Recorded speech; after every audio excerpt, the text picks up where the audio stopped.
के द्वारा प्राप्त होने वाले सुख भगवान की बड़ी कृपा, कोई महत्व नहीं है। ये हमारा हृदय जानता है तो भगवान जानते हैं। अगर आप रुपए के द्वारा प्राप्त होने वाले सुखों को सुखपूर्वक भोगते हैं, अब तुम्हें कैसे रहनी बतावे। कमरे में इतना ऊंचा गद्दा है, सर्दी में पावदान में लेटे, अपना नीचे का मार्किन उतार करके लेट गए। अब ये कौन जानता है?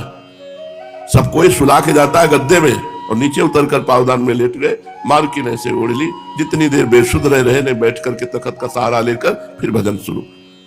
खान पान की तो कहना ही क्या है, भगवान की विशेष कृपा हमारे ऊपर है कि न रबड़ी न रसगुल्ला और न इनकी चाहत है। और अब एक पूछ रहे थे, हमने सुना आपको रसगुल्ला बहुत प्रिय है। बहुत प्रिय। बोले हम बना के लाए, हमका दे दे। देखा भी नहीं कहा। हमें प्रिय है राधा नाम की रसगुल्ला प्रिय है। राधा नाम सुधा रसम रसेतुम जो व्यास तुम्हें भी सही। हमसे अगर ईमानदारी से पूछो कि आपको क्या प्रिय है, तो हम ढूंढे तो जगत में कुछ मिलते नहीं। क्या प्रिय है? जो 6 घंटे बाद दुर्गंध युक्त मल बन जाए वो रसगुल्ला प्रिय है। तो जीवन भर फिर ये उपासना का मतलब क्या रहा? अर्थ के द्वारा प्राप्त होने वाली सुख संपत्ति का त्याग। दूसरी सीढ़ी आप पार कर गए, श्री जी के पास पहुंचने वाले हैं। तीसरी है सर्वेषु साधन वरेषु चिरम निराशा, साधना के द्वारा प्राप्त होने वाले सुख का त्याग। ये देखो, ये सबसे कठिन सीढ़ी है। जो आप साधन कर रहे हो उससे जो प्राप्त सुख है उनको भी स्वीकार नहीं करना, स्वीकार करना है श्री जी के चरण आश्रय का सुख। तो वर्षंत में वो सहजाद्भुत सौख्य धाराम श्री राधिका चरण रेणु महामिश्रा, केवल गोरे चरणारविंद का सुख, केवल लाडली जू के नाम रूप लीला धाम का गायन करके रुदन करना, उसमें सुख लेना। ये कोई साधन सुख नहीं, ये तो हमारा जीवन है। साधना और अष्टांग योग, सांख्य योग और भी जो साधन है उनके द्वारा हमें सुख प्राप्त नहीं करना। तब श्री जी की प्राप्ति निश्चित है। इन 3 बातों को समझ लो जो श्री जी को देने के लिए अवतार धारण के हरिवंश महाप्रभु वो कह रहे हैं। दूरादपास्य सुखमर्थ कोटिम सर्वेषु साधन वरेषु चिरम निराशा, तो वर्षंत में वो सहजाद्भुत सौख्य धाराम श्री राधिका चरण रेणु महामिश्मरामी। बस श्री लाडली जू से अपनापन। कई बार सत्संग में कहा है आश्रय से भगवत प्राप्ति होती। देखा, सब छोड़ करके दिखाई दे रहा है कि अब भगवान के आश्रित है, लेकिन पाई भर आश्रय नहीं। सच्ची कहते हैं। आप लोग अपने जीवन की कसौटी को देखो तो आप इतनी ऊंचाई पर बैठे हुए हो जहां पूरे जन्म के जन्म लग जाते, नहीं चढ़ पाते। आपका परिवार से संबंध नहीं, आपका सांसारिक भोग से संबंध नहीं, आपका मनोरंजन से संबंध नहीं, आपका समाज से संबंध नहीं, केवल अपनी दिनचर्या से संबंध है। अब भगवत प्राप्ति नहीं होगी तो किसको होगी? भगवत प्राप्ति गुण और अवगुणों से रुकती या होती नहीं है, ये गुणातीत है, ये कृपा से होती है। आप सब कृपा पात्र हैं पूर्ण रूप से। हमको केवल गोरे चरणारविंद के भरोसे पे रहना, हमारा संबंध श्री जी से। इसलिए सबसे प्रार्थना है, बड़ा दुर्लभ वृंदावन वास है। यदि वृंदावन वास मिल गया है तो 4 दिन का जीवन है, 4 दिन का जीवन। 3 बातें सुधार ले। आखिरी वाली तो तुम में है नहीं, सर्वेषु साधन वरेषु, आखिरी वाली तो चिंता मत करो वो तो है नहीं तुम में। कि भाई जितेंद्री सांख्य योगी या अष्टांग योगी वो सब है नहीं, वो तुम्हारे को है नहीं। 2 में है समस्या, एक है परिवार का सुख और एक है रुपए का सुख। इन दोनों से यदि बच जाओ तो भगवत प्राप्ति निश्चित, क्योंकि हमारी श्री जी बड़ी कृपालु है। शरणागत अभय विनद पतित्व बड़ा आनंद का विषय है। केवल श्री जी के भरोसे पड़े रहना, इसी से भगवत प्राप्ति हो जाएगी। लेकिन श्री जी का भरोसा का है। इसलिए हम ये चर्चा कर रहे हैं कि कोई बूढ़ा है, कोई बीमार है, कोई अकेले रह रहा है, चिंता मत करो, तुम्हारे ऊपर श्री जी की दृष्टि है। किसी का भरोसा मत लेना। अगर कोई भरोसे में आवे कि हम तुम्हारे अमुक लगते हैं, चलो घर में वहां अमृत तो पिला देंगे, तो कहते तुम पी के अमर हो जाओ, हम तो मरने आए हैं वृंदावन, हम वृंदावन नहीं छोड़ेंगे। कैसी भी परिस्थिति हो तो जीव निश्चित श्री जी के चरणों का दर्शन पा जाएगा। श्री जी बहुत कृपालु है, बहुत करुणामयी है। बस केवल एक चीज मानती है, अपनापन। हम लोगों ने अपनापन अपने शरीर को, शरीर संबंधियों को दे रखा है। यही अपनापन श्री जी को देना है बस, और कोई साधना हमारी नहीं। हम लोग आके कीर्तन करके कथा वार्ता सुन करके एक बात हमें करनी कि हमारे माई श्यामा जी को राज, श्री जी के सिवा हमारा कोई नहीं। ये हृदय में आ जाए बस। हृदय में श्री जी के सिवा कोई नहीं होना चाहिए। बाहर बाजार लगी रहे तो कोई फर्क नहीं पड़ेगा। चलते हैं महाप्रभु चैतन्य देव के पावन चरित्र का श्रवण करके अपने हृदय को प्रेम में बनाते हैं। महाप्रभु नृत्य करते हुए श्रीवास के घर में बड़ी जोर से बोले कि एक हमारे बड़े भ्राता अवधूत पधार रहे हैं, जाओ उनकी खोज करो। महाप्रभु जिनकी खोज के लिए कह रहे हो नित्यानंद महाप्रभु है। पीछे आपको ध्यान होगा, अभी परसों ही तो चरित्र में हुआ, नित्यानंद महाप्रभु के पिता से एक सन्यासी ने 13 वर्ष की अवस्था में दक्षिणा के रूप में मांगा। बड़ी महिमा है ऐसे महापुरुषों की जो अपने लाडले पुत्रों को भगवत मार्ग में दे देते हैं। नहीं तो लोगों को भय लगता है, अगर नए लड़के माला चलाने लगे तो भय लगता है कहीं बाबा जी न बन जाए। तो हम तुम्हें बता दें, बाबा जी बनना ऐसी वैसी बालकों में सामर्थ्य नहीं है। ये बड़े भाग्यशाली बालक हैं, धन्य है वो गर्भ जिनके गर्भ में ऐसे बालक रहे जो भगवान के प्रति समर्पित है, खिलवाड़ नहीं है। एक दिन कोई बाबा जी बन के दिखावे, केवल एक दिन जैसे सत्यता से चला जाता है, एक दिन में भाग जाओगे। केवल भोजन और कपड़ा नहीं है, मन में दुर्वासनाओं की भीड़ लगी हुई है। जब सब मनोरंजन काट करके और ऊपर से शासन, तो आप क्या करोगे? भाग जाओगे। ऐसा लगेगा भैया मुझे नहीं चाहिए। संत के हाथ दे देने का मतलब है संत बनाना। नित्यानंद महाप्रभु के जो पिताजी थे, उन्होंने भगवान का स्मरण करते हुए अपने पुत्र को दे दिया। वो सन्यासी जी की सेवा में काफी समय तक रहे। फिर पता नहीं सन्यासी जी अंतर ध्यान हो गए या आज्ञा कर दी, तो समस्त भारत के तीर्थों का भ्रमण करते हुए नित्यानंद महाप्रभु ब्रज में आए। ब्रज के तीर्थों का भ्रमण करके एक आकर्षण हुआ और नवद्वीप पहुंचे। इधर आकर्षण हुआ, ये नवद्वीप पहुंचे, उधर आकर्षण हुआ चैतन्य महाप्रभु को कि कोई अवधूत आए हैं। तो नित्यानंद महाप्रभु के प्रेम के आकर्षण से आकर्षित होकर चैतन्य महाप्रभु के भक्तजन ढूंढ रहे थे कि कहां है वो अवधूत जिनकी चर्चा महाप्रभु ने भावावेश में कीर्तन के समय की। नवद्वीप में अवधूत नित्यानंद जी को सब खोजने लगे। अब नवद्वीप कोई छोटा गांव तो था नहीं जिससे वे झटपट नित्यानंद जी को खोज लाते, और नित्यानंद जी से किसी का कोई परिचय थोड़ी था कि ऐसे हैं नित्यानंद जी। पर आदेश हुआ महाप्रभु का कि खोज करो। श्रीवास पंडित और हरिदास जी, यवन हरिदास जी, दिन भर खोजते रहे, किंतु कहीं पता न चला कि कोई आगंतुक महापुरुष आए हैं। अंत में निराश होकर वे महाप्रभु के पास लौट आकर कहने लगे, प्रभु हमने आपकी आज्ञा के अनुसार नवद्वीप के मोहल्ले मोहल्ले में जाकर उन महापुरुष की खोज की, सब प्रकार के मनुष्यों के घरों में जाकर देखा, किंतु कोई पता नहीं चला। अब जैसी आज्ञा हो वैसा करें, जहां बतावें वहीं जाएं, किंतु हमें उनका कुछ भी पता नहीं है। कैसा रूप है, कैसा रंग है, कितनी अवस्था है, ऐसा कुछ पता नहीं। महाप्रभु इनकी बात सुनकर मुस्कुराए और सबकी ओर देखते हुए बोले, वो स्वयं जरूर यहां आ जाएंगे। मुझे रात्रि में स्वप्न हुआ है कि वे महापुरुष जरूर यहां आ गए हैं, लोगों से मेरे घर का पता पूछ रहे हैं। अच्छा एक काम करो, हम सभी लोग चलते हैं ढूंढने के लिए। ये कहकर महाप्रभु उसी समय उठकर चल दिए। उनके पीछे गदाधर, श्रीवास आदि भक्तगण भी हो लिए। प्रभु उठकर सीधे वहीं गए, पंडित नंदनाचार्य जी के घर में नित्यानंद महाप्रभु रुके हुए थे। आचार्य के घर में जाकर देखा, दिव्य कांति युक्त महापुरुष अमित तेजस्वी संपूर्ण घर को मानो प्रकाशित कर रहे हैं, और पद्मासन में बैठे थे नित्यानंद महाप्रभु। उनके मुखमंडल की तेजोमयी किरणों से ग्रीष्म के प्रभाकर की किरणों की भांति प्रखर प्रचंडता नहीं थी, शरद चंद्रमा की किरणों के समान शीतलता, शांतता और मनोहरता मिली हुई थी। गौरांग महाप्रभु ने भक्तों के सहित जाकर नित्यानंद महाप्रभु की चरण वंदना की और एक और चुपचाप बैठ गए। कोई किसी से बात नहीं कर रहा। नित्यानंद प्रभु निर्निमेष दृष्टि से गौरांग महाप्रभु के मुख चंद्र की ओर देख रहे हैं। भक्तों ने देखा पलकों का गिरना एकदम बंद है दोनों महापुरुष की। नित्यानंद महाप्रभु गौरांग महाप्रभु को देख रहे हैं, गौरांग महाप्रभु नित्यानंद महाप्रभु को। सभी स्थिर भाव से मंत्र मुग्ध की भांति नित्यानंद महाप्रभु की ओर देख रहे थे। प्रभु ने अपने मन में सोचा कि भक्तों को नित्यानंद जी की महिमा दिखानी चाहिए, इन्हें कोई प्रेम प्रसंग सुनाना चाहिए जिसके श्रवण से इनके शरीर में सात्विक भावों का उद्दीपन हो। इनके भावों का उदय होने से ही भक्त इनके मनोगत भावों को समझ सकेंगे। ये सोचकर महाप्रभु ने श्रीवास पंडित को कहा, कोई श्लोक सुनाओ। प्रभु के मनोगत भाव को समझकर श्रीवास इस श्लोक को पढ़ने लगे।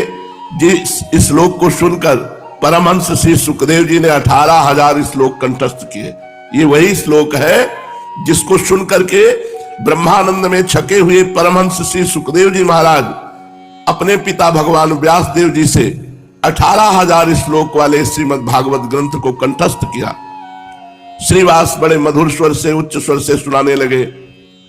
बरहा पीड़म नटवर वपु कर्णयो कर्णिकारम बिभ्रद्वासा कनक कपिशम वैजयंती चमालाम रंध्रान वेणोरधर सुधया पूरयन गोपवृंदैर वृंदारण्यम स्वपद रमणम प्राविशद्गीत कीर्ति। श्रीमद् भागवत के 10वें स्कंद के इस श्लोक में कितना माधुर्य है। इसे तो संस्कृत साहित्यानुरागी सहृदय रसिक भक्त ही अनुभव कर सकते हैं। इसका भाव शब्दों में व्यक्त किया ही नहीं जा सकता। ब्रजमंडल के भक्तगण तो इसी श्लोक को श्रीमद् भागवत के प्रचार में मूल कारण बताते हैं। बात यह थी कि भगवान सुखदेव जी तो बाल्याकाल से ही विरक्त थे।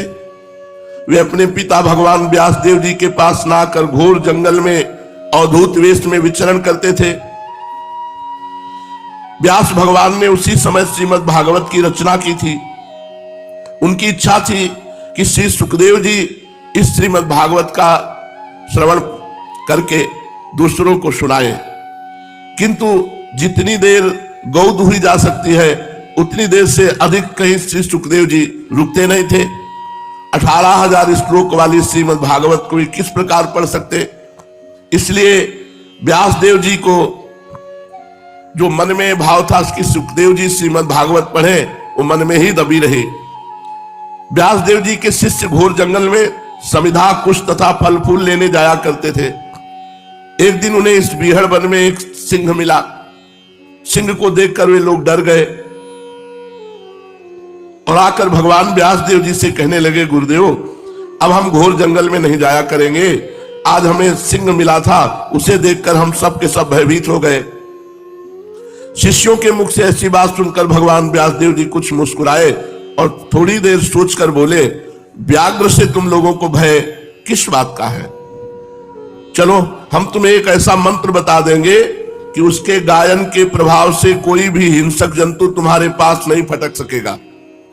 शिष्यों ने गुरुदेव के वाक्य पर विश्वास किया और दूसरे दिन स्नान संध्या से निवृत्त होकर हाथ जोड़े हुए वे गुरुदेव के समीप गए और हिंसक जंतु निवारक मंत्र की जिज्ञासा की कि आपने कहा था जंगल में समिधा फल पुष्प लेने जाएंगे तो हम एक मंत्र बता देंगे, उसका उच्चारण करेंगे तो कोई भी हिंसक जंतु तुम पर आक्रमण नहीं करेगा। हाथ जोड़े हुए वे खड़े थे तो भगवान व्यास देव जी ने इसी श्लोक को कहा, बरहा पीडम नटवर बपुः कर्णयो कर्णिकारम। ये श्लोक सिखा दिया। शिष्यों ने श्रद्धा भक्ति के सहित इसे कंठस्थ कर लिया और सभी मिलकर जब जंगल में गए तो एक स्वर में बरहा पीडम नटवर बपुः कर्णयो कर्णिकारम बिभ्रद्वासा कनक कपिशम वैजयंतीम चमालाम रंध्रान वेणोरधर सुधया पूरयन गोपवृंदैर वृंदारण्यम स्वपद रमणम प्राविशद गीत कीर्ति। ये श्लोक गान किया। जब मधुर स्वर में निर्जन जंगल में ऐसे जोर से कई ऋषि मिलकर के गान किए जो भगवान व्यास देव जी के शिष्य थे, तो अवधूत शिरोमणि श्री सुखदेव जी के कान में ये श्लोक पड़ा। मुग्ध हो गए इस श्लोक का अर्थ समझकर और शिष्यों से जाके पूछा, तुम लोग ये श्लोक कहां से सीखा? शिष्यों ने नम्रता पूर्वक उत्तर दिया, हमारे गुरुदेव भगवान श्री कृष्ण द्वैपायन व्यास देव जी ने इस मंत्र का उपदेश दिया है। इसके प्रभाव से हिंसक जंतु पास नहीं आ सकता। भगवान श्री सुखदेव जी इस श्लोक के भीतर जो छिपा हुआ अनंत और अमर बनाने वाला रस भरा हुआ था, उसे पान करके वे पागल से हो रहे थे। वे अपने अवधूतपन के सभी आचरणों को भुलाकर दौड़े दौड़े भगवान व्यासदेव जी के समीप गए और उस श्लोक की पढ़ाने की प्रार्थना की। अपने विरक्त परमहंस पुत्र को इस भांति प्रेम में पागल देखकर भगवान व्यासदेव जी की प्रसन्नता का ठिकाना न रहा। वे श्री सुखदेव जी को एकांत में ले गए, धीरे से कहने लगे, बेटा मैंने इसी प्रकार 18,000 श्लोकों की परमहंस संहिता बनाई है, तुम उसका अध्ययन करो। इन्होंने आग्रह करते हुए कहा, नहीं पिताजी, हमें तो बस यही श्लोक बता दीजिए। भगवान व्यासदेव जी ने इन्हें वही श्लोक पढ़ा दिया और इन्होंने उसी समय उसे कंठस्थ कर लिया। अब तो ये घूमते हुए उसी श्लोक को सदा गायन करने लगे। श्री कृष्ण प्रेम तो ऐसा अनोखा नशा है कि इसका जिसे तनिक भी चस्का लग गया वो कभी त्याग नहीं सकता। मनुष्य यदि छोड़ना भी चाहे तो भगवान का प्रेम उसे छोड़ने नहीं देता।